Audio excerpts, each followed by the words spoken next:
Chioma, pack your rubbish cloth away from that wire. The words flew out of his small mouth, but they landed like stones. Chioma turned sharply. Are you okay? Is it me you're talking to like that? Don't you have respect?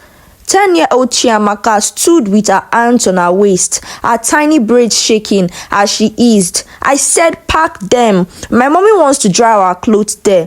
The compound in Mudara's village went quiet. Even the goats chewing by the fence seemed to pause. Chioma dropped the clothes in her hand. Slowly she said, You will call me Auntie Chi.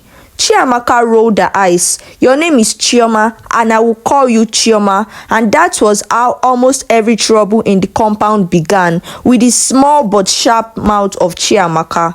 Chiamaka was only 10, but she behaved as if she owned the village. Her father worked in the city and sent money home. Her mother, Mama Chiamaka, gave her everything she asked for: sweets, new dresses, even a small phone to play games. Whenever she misbehaved, her mother would say, Leave her, she is just a child, and child will always be child. But being a child was not the problem. The problem was that she never corrected her. If younger children were playing skipping rope and she lost, she would grab the rope and shout, You cheated. If they refused to agree, she would threaten them. I would tell my mommy you pushed me. At the well, where women and children queued for water, she would drag a small bucket to the front.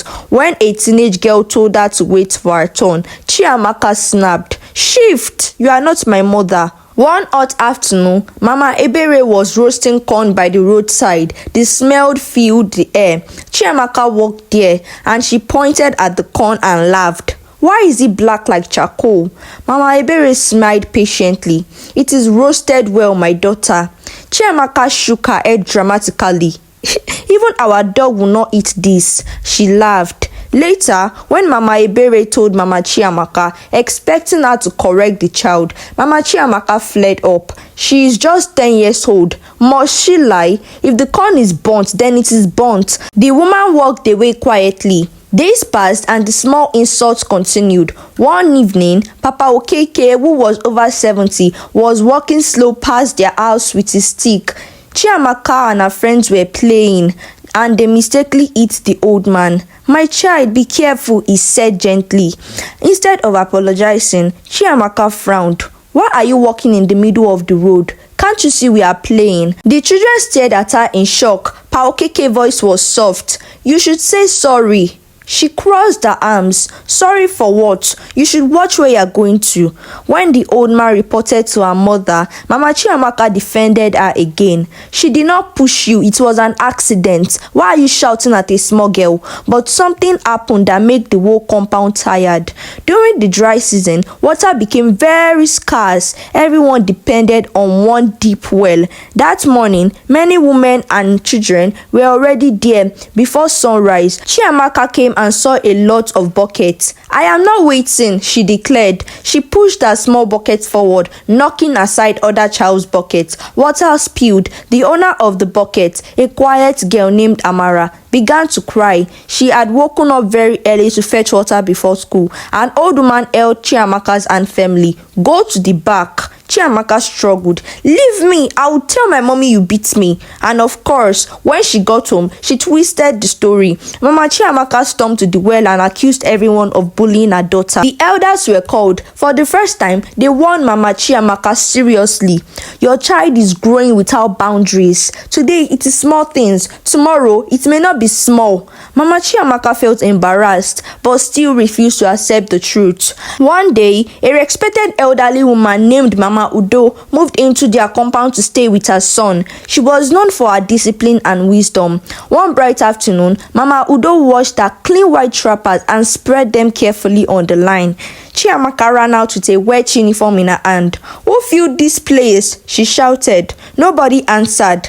Quickly, she looked at the white wrappers. Remove these old people's clothes. Mama Udo stepped out of her room. Good afternoon. Chiamaka ignored the greeting. In anger, she yanked one end of the wrapper. It slipped from the line and fell straight into the muddy puddle near the gutter. The compound gasped. Mama Udo did not raise her voice. She picked up the mudded clothes, squeezed it gently and said, Call your mother. When Mama Chiamaka arrived, ready to fight as usual, she met not shouting but silence. The elders had already gathered. Mama Udo spoke calmly. Your daughter disrespected me and destroyed what belongs to me. If she is not corrected now, life will later correct her, and life is not gentle. This time, the elders agreed that Mama Chiamaka must replace the expensive wrappers and publicly apologize. It costed money, more than she expected, but the real consequences came later. That same week, Mama Chiamaka slipped on the wet ground near the well and injured her ankle badly. She could not walk properly for days. Suddenly, the woman who always fought needed help. Water had to be fetched, firewood had to be gathered, food had to be cooked. Chiamaka tried asking the children she used to boss around, but they avoided her. She went to Mama Ebere's stand. The old woman looked at her quietly. Chiamaka swallowed hard. Please, can you help us with water? My mommy cannot walk. Mama Ebere studied her face. The pride was missing. The sharpness had softened. Do you know how to greet properly now? The old woman asked gently. Chiamaka bent her head. Good afternoon, ma. That was the first real greeting she had given in years. Help slowly began to come. Chiamaka helped cook. Amara fetched water. Pa Okeke even came to check on Mama Chiamaka. Chiamaka washed everything. The same people she had insulted were the ones helping her family. One evening, she walked up to Chioma quietly. Auntie Chi, I am sorry for calling you by your name.